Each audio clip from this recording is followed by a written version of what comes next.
चारधाम यात्रा को लेकर पुलिस प्रशासन ने अपनी तैयारियां करना शुरू कर दिया है। बता दें कि मई माह में चारधाम यात्रा शुरू होनी है। ऐसे में पुलिस के सामने चारधाम यात्रा मार्गों में ट्रैफिक व्यवस्था सहित यात्रियों की सुरक्षा को सुनिश्चित करना व अन्य सुरक्षा व्यवस्थाओं को पुख्ता करने के अलावा कई अन्य अतिरिक्त जिम्मेदारियां बन जाती हैं, जिसको लेकर आईजी गढ़वाल के एस नगनियाल ने कहा कि चारधाम यात्रा शुरू होती है, पुलिस अपनी व्यवस्था को दुरुस्त करने में लगी है। ऐसे में चारधाम यात्रा को शांतिपूर्वक संपन्न कराने के लिए रोड मैप तैयार किया जा रहा है, ताकि यात्रा शुरू होते ही बाहर से आने वाले यात्रियों को यात्रा मार्गों में किसी भी प्रकार की असुविधा ना हो।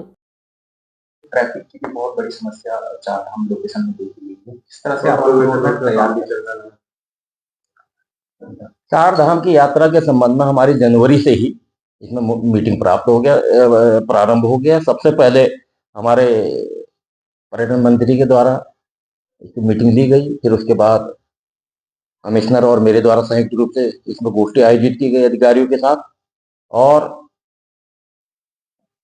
चीफ सेक्रेटरी महोदया के द्वारा भी इस संबंध में गोष्ठी की गई है, और साथ ही अंत में माननीय मुख्यमंत्री के द्वारा भी चार धाम की गोष्ठी आयोजित की गई है। उसमें सारे विभागों को निर्देशित कर दिया गया।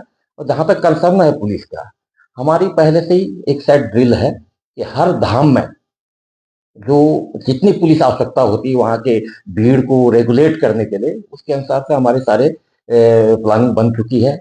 उसके अनुसार से फोर्स का डिप्लॉयमेंट मेरे स्तर से यहाँ से किया जाना है, और मैं जो है पुलिस मुख्यालय से जितनी आवश्यकता है उसके अनुसार से पुलिस बल की मांग करूंगा।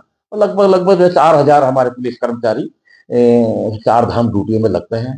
6.5 कंपनियां पीएसी लगती है।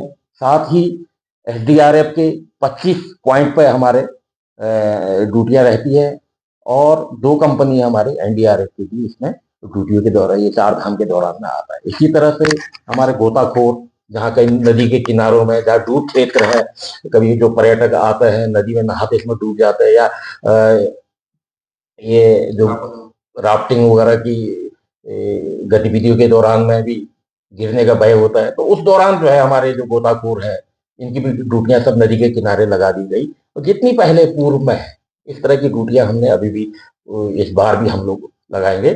और जहां पर बॉटल नेक है वहां हम वन वे सिस्टम करते हैं। विशेषकर यमुनोत्री में जब जाते हैं तो लगभग 40 किलोमीटर का पेच है, पाली घाट से लेकर झांग की चट्टी तक, वहां सिंगल रोड है। अब वहां अभी वो तो बहुत लॉन्ग टर्म का प्रक्रिया है, तो लिहाजा हम लोग वहां रेगुलेट करते हैं कि एक तरफ की गाड़ियां छोड़ते हैं, एक तरफ की रोक देते हैं। यही चीजें हम उत्तरकाशी में जाते हैं तो गंगनानी से लेकर हरसिल तक का भी वही स्थिति है। ये भी 35 किलोमीटर से ऊपर ही है इसका करीब। तो वहां पर भी क्योंकि काफी शार्प गहरी खाई है, रोड सक्रिय है, तो वहां भी हम काफी संख्या में पुलिस बल नियुक्त करते हैं, ताकि ट्रैफिक को रेगुलेट किया जा सके, किसी तरह के जाम की स्थिति न हो। तो ये व्यवस्था है हमारी। जहां साथ ही इसके अतिरिक्त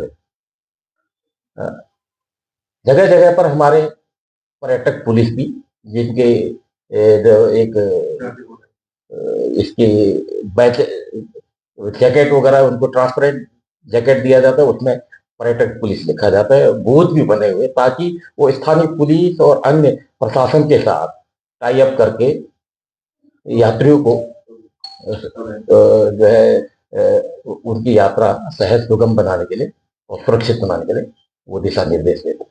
सर मुख्य